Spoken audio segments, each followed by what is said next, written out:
Hello, good morning. Time check is 9:30 a.m. here in Ghana, and today's date is 26th of February 2021. I am Jenny Comson, and now you can follow us on Facebook, HitzAfrik Radio, and on YouTube, HitzAfrik Radio. You can also log on to our website on www.hitafrik.radio.org. I am Jenny Comson. Now let's begin with our news headlines.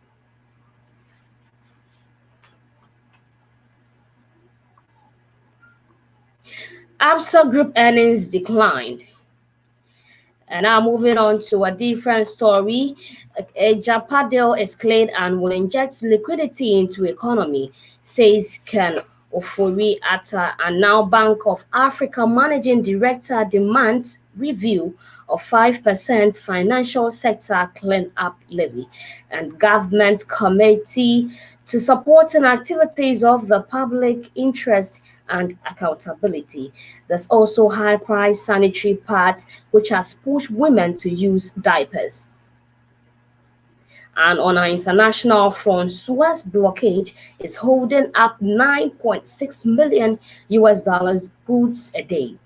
And also, British firm planned fewer job cuts last month, despite many being forced to close by COVID-19 lockdown. These and many more we will be bringing to you. Stay tuned.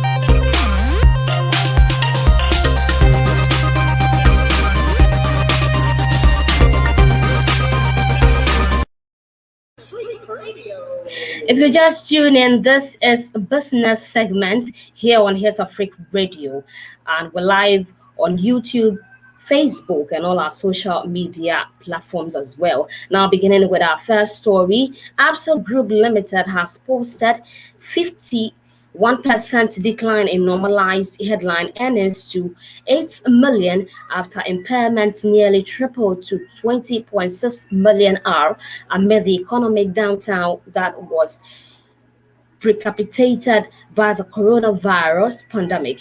Earnings and returns improved materially in the second half of the year as lockdown restrictions eased, particularly in South Africa, which account for more than 80% of the group's earnings. The group's headline earnings fell 82% in the first half of 2020 compared to the first half of 2019. Headline earnings in the second half of last year were 19% lower than in the second half of 2019. A press release issued by the financial service provider on March 15, the group chief executive of Absa, Mr. Daniel, stated that the bank has responded decisively to the COVID-19 pandemic and the resulting economic downturn. He said the bank has supported staff, customers, and communities through the difficult period and produced a resilient financial performance in a very challenging operating environment. Again, they have successfully completed the separation of Barclays and review strategy that will ensure that it continues to be relevant in the context of speed changes in the operating environment.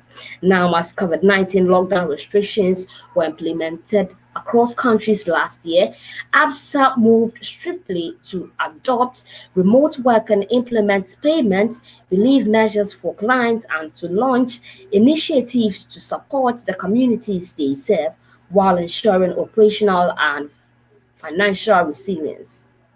He said, "We believe we offer the most comprehensive relief program in South African banking sector, providing approximately 9.8 million in cash flow relief to 13,000 retail business banking customers," it stated. In addition, Absa waived various transaction fees and provided insurance premium relief, while temporarily extending credit cover to include a wider definition of loss of income event. Absa subsidiaries in countries outside of South Africa extended COVID-19 payment relief to more than 6 100,000 retail and business banking sectors. Now to a different story.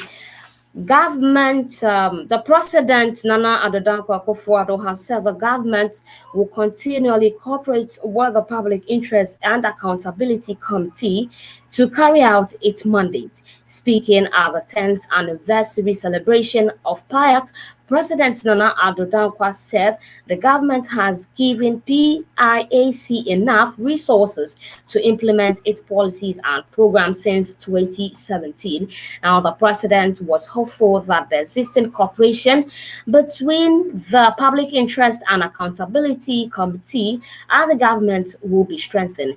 Now, the Public Interest and Accountability Committee is a statutory institution that has oversight responsibility over the management of the country's petroleum revenues. It is committed to ensuring efficient, transparent, and accountable management of petroleum revenues and investments for the social and economic benefits of Ghanaians through activities engagement with government and its citizens.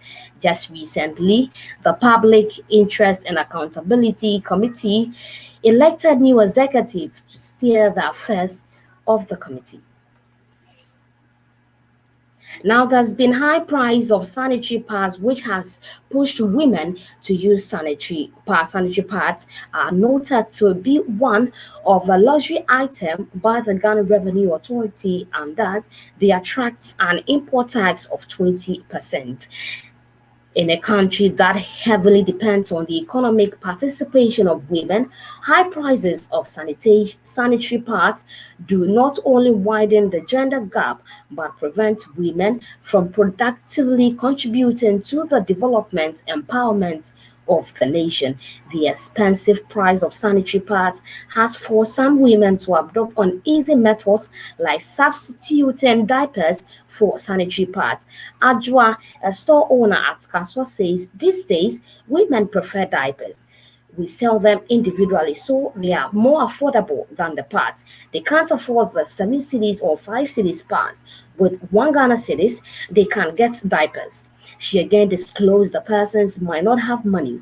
They can't afford to buy pads for 6 cedis, but if they get 1 Ghana or 80 pesos, they can buy a diaper. By evening, they may have made 80 pesos to buy another one. With 70 or even 50 pesos, they can buy diapers. Most people are willing to spend 3 Ghana cedis pads. With the diapers, they only need 4, which will cost them just 2 cedis 50 pesos. Compare that to 7 cedis pads. They save more using the diapers, although not advisable to keep sanitary pads on for more than 4 hours. Women like Adwa find it more easy to use 1 diaper for more than 8 hours than the sanitary pads, and it's more affordable and economical. Now, the NPP administration in its 2020 manifesto promised to remove the 20% import tax on sanitary pads after intense advocacy by women's rights group. Unfortunately, this commitment was surprisingly not captured in the 2021 budget. Geoffrey Okansi, Executive Director, Revenue Generation Africa, believe the solution to lending period poverty lies in providing subsidized sanitary pads for women in low-income neighborhoods.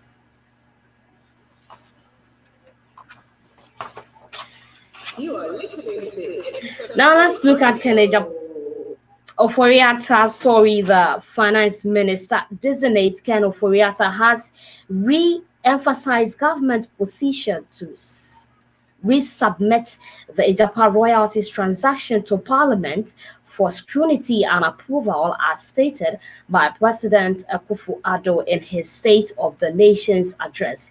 According to him, the Ijapa deal is clean and will inject equity capital into the economy, which has been heavily impacted by COVID-19 pandemic. Taking his stand at the parliamentary vetting, Mr. Oforiatta said the Ijapa deal is the best way to go to help support the economy financially after it has been saddled with debt. I quote, I think one thing I need to note is truly the basic of that transactions was an act that was passed which was thoroughly debated, and we did not really move away from any rebates of that act. I think it is all of us looking at the state of the economy with a new normal which seems to be global with regards to debt, and we're looking to inject liquidity into the way in which the country grows. He again said, but if you look at the powers of the funds, that is the mineral fund, this August House has through Act 978 of the fund income investment and make way and hold equity interest in a special purpose vehicle, procure the listing of the special purpose vehicle on any reputable stock exchange, assigned or transfer any right of its mineral income for a special purpose vehicle. So I think we are in the right course. So that was what the minister said. Now, continuing, Mr. Oforiatta, who is the first finance minister to be nominated for the same role for the second term, said, I think really there's quite a bit of cynicism about the transaction, and for me, the House, for such a report to be put out in public without us or myself as Minister of Finance having a chance to discuss it, I think a disservice to our democracy, and that is such a fundamental right that I think we all as people should be careful about such things. And so the speculative issues and the risks associated with most transactions discussions by resubmitting to Parliament will enable us to work those things out. He pointed them out. Now, last year, Parliament, in line with the Minerals Income Investment Fund Act 2018, Act 978, approved agreement to allow the country to derive maximum value from its mineral resources and monetize its mineral income according to the country in a sustainable and responsible manner. The move gave Ijapa Royalties Limited the right to secure about 1 million US dollars to enable the government finance large infrastructure development. However, the Office of the Special Prosecutor released a damning report about the transaction, prompting its withdrawal from Parliament. In his view, the report of the Office of the Special Prosecutor could have been balanced. Now, let's move to our international story. You are listening to It's the Freak Radio. The stranded ever given mega container ship in the Suez Canal is holding up an estimated 9.6 million US dollars of goods each day, according to shipping sector.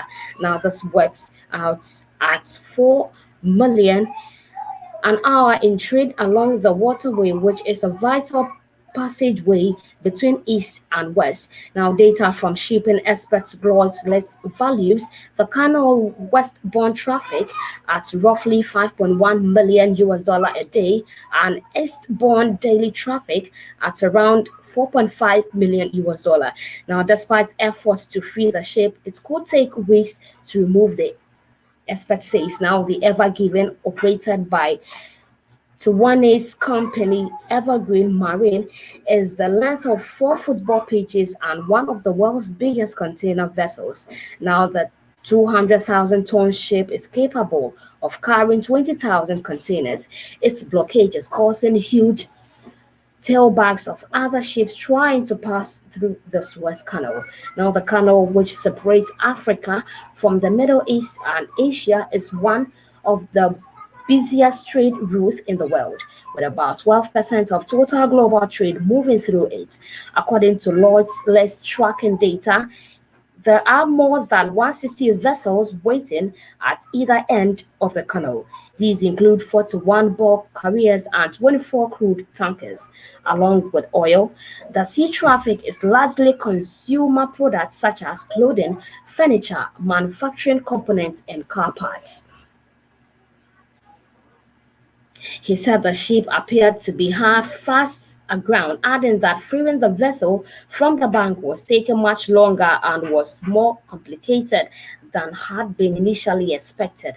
Now, Mr. Platten added that there would be some major real-world effects on the supply chain, explaining that consumers would ultimately bear the cost. Containers shipped have nearly doubled in size in the past decade as global trade expands.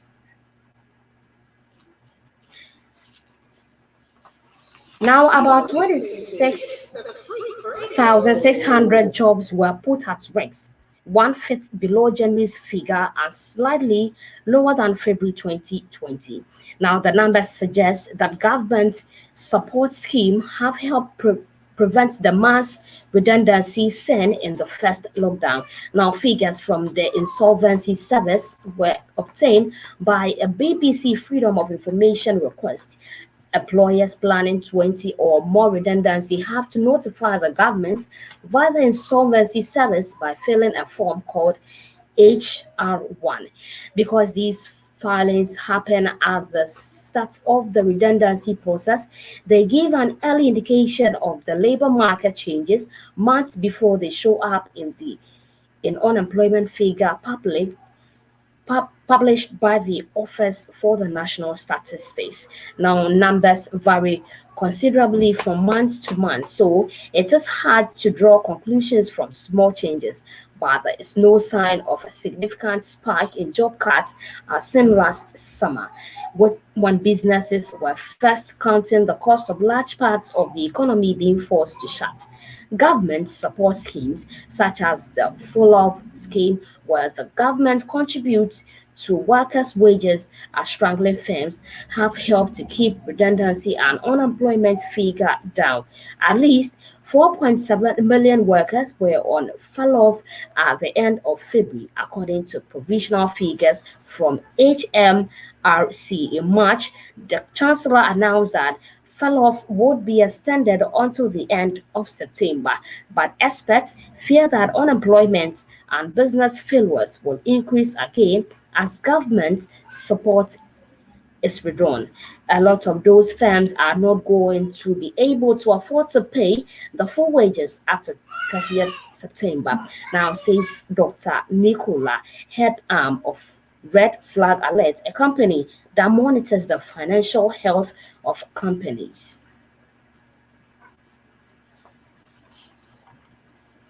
You are listening to It's a Freak Radio. Now, if you just tune in, it's business news here on HitzAfrik Radio. I am Jenny Comsey, and that's all for the news. But before I go, a recap of our news headlines.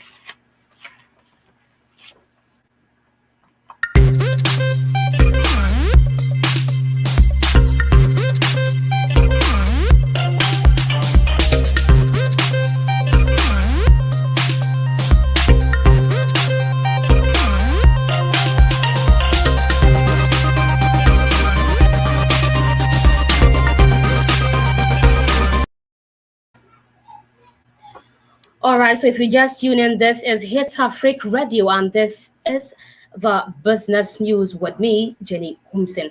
Now, to the headlines.